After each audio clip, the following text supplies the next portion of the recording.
Comment savoir si notre partenaire est satisfait ou satisfaite lors d'un rapport?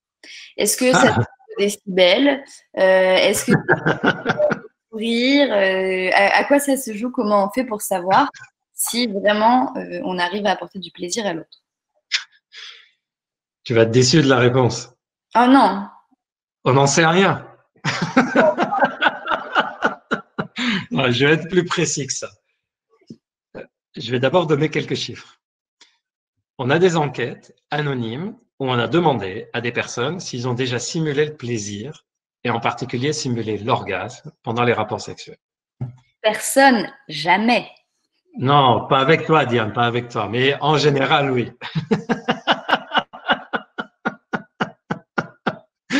Alors, on s'est rendu compte qu'il y avait au moins 2/3 des femmes qui ont répondu « oui, ça m'est déjà arrivé ».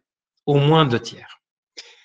Et il y a à peu près 30-40% qui disent « oui, ça m'arrive régulièrement » et il y a 10-15% qui disent « oui, tout le temps ». Donc, c'est pas si rare que ça. Et attention, on a eu l'idée de faire la même chose chez les hommes.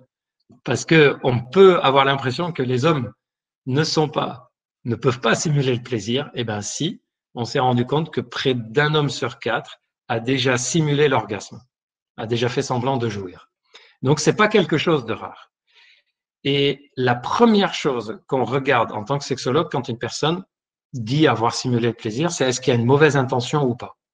Exemple, je suis fatigué aujourd'hui, je suis contrarié, j'en ai pas trop parlé à mon partenaire ou ma partenaire, ou j'ai pris un médicament, un truc tout con, j'avais mal à la tête, j'ai pris un codéine parce que ça me soulage bien, ou j'ai pris un tramadol, ou peu importe. Et je sens là, pendant le rapport sexuel, je sens que je suis pas comme d'habitude. Et que ça sera hyper difficile pour moi d'aller jusqu'au bout et de jouir. Mais j'ai pas envie de l'embêter avec ça. Je vais dire que ok, j'ai eu du plaisir, mais il n'y a aucune mauvaise intention derrière. C'est plus pour pas embêter le moment et plus parce que j'ai senti que moi je ne suis pas dans le bon tempo et c'est pas le jour. Alors, bien sûr, il y en a qui vont dire oui, mais dans ce cas-là, il vaut mieux le dire et arrêter. Oui, on peut. Mais en même temps, si on a été jusqu'au bout en simulant et sans aucune mauvaise intention et on sait que demain tout va bien, il n'y a pas de problème non plus, quoi. C'est pas forcément quelque chose de mauvais. Comment savoir si l'autre est en train de simuler? Quand c'est les premières fois qu'on rencontre quelqu'un, c'est quasi impossible. Il n'y a quasiment pas de symptômes. Quand c'est les premières fois, on ne sait pas, on n'a pas l'habitude de voir comment ça se passe. On peut se fier à quelques symptômes, par exemple, pour un homme, on peut se fier au fait qu'il a eu une bonne érection. C'est a priori le signe qu'il était bien excité. Mais il y a des hommes qui ont une très grande excitation sans que l'érection soit super dure.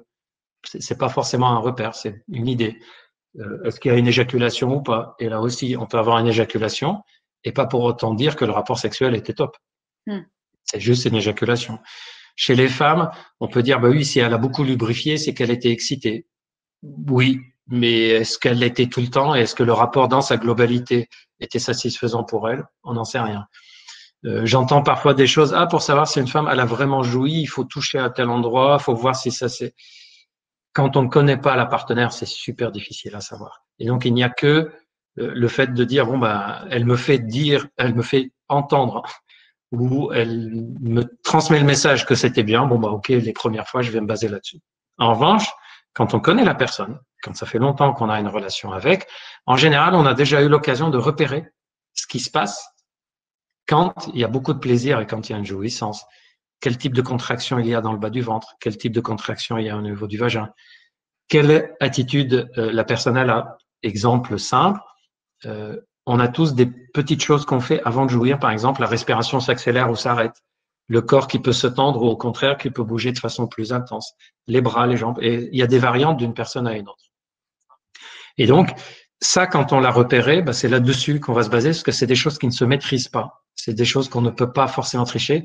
Et en plus, en général, on n'est même pas conscient nous-mêmes que bah, je bloque ma respiration ou pas avant de jouir, ou je contracte telle zone ou pas. Donc, c'est plus facile de le savoir quand on est dans une relation durable avec quelqu'un que quand c'est les premières fois. Quand c'est les premières fois, c'est à la bonne heure. Le tout, c'est de voir si la personne était bien ou pas. Et autre rappel, les premières fois avec quelqu'un, on ne connaît pas encore son fonctionnement et cette personne ne connaît pas encore notre fonctionnement. Donc, faut pas s'attendre que les premières fois soient systématiquement waouh. Oui, c'est avec le temps qu'on va découvrir l'autre un peu à la fois. Et on peut très bien dire, je n'ai pas joui, mais c'était top. Je sais que ça fait étrange, mais oui, ça arrive.